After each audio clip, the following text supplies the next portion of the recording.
Баршаңызға сәлем. Бүгін ерекше тағам әзірлейміз. Каналға тіркеліп, лайк басқан болсаңыз, сіздермен рецептімді бөлісемін. Бұл тағам маған өте қатты ұнады. Сіздерге де ұнайтынына сенімдімін. Ендеше бастаймыз.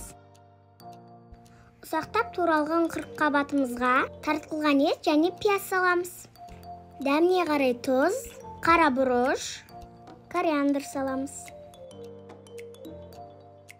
2 сарымсақты да өткіштен өткіземіз. Барлық жасылап тұрып аластырамыз. 2 ас қасықтан ұн және де 1 жұмыртқа саламыз.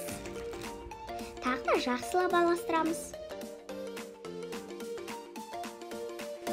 Ендеше қолымызбен осылай жасаймыз, іске теріп аламыз.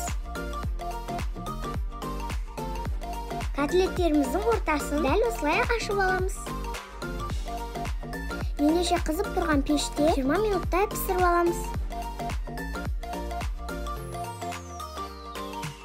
Котлетіміздің үстіне пюре дайындаймыз. Ол үшін қайнатып алған картоплымызды осылай езіп аламыз.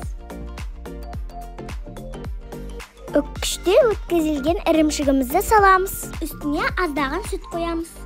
Дәміне қарай тұз саламыз. Барлығын жақсылап араластырамыз. Пісіп шыққан котлеттерімізге дайындаған пюремізді салып шығамыз.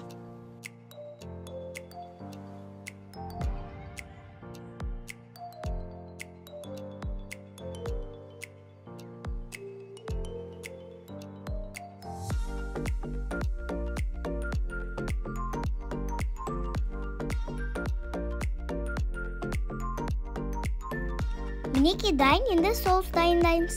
Ол үшін бізге 1 стакан су, 1 ас қасық томат және де тұз саламызды аластырамыз.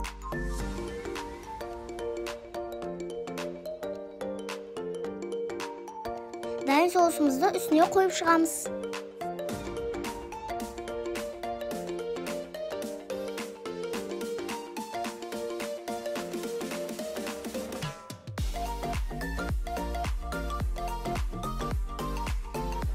Тағы да ірімшік саламыз. Қызып тұрған пеште 30 минут пісіріп аламыз.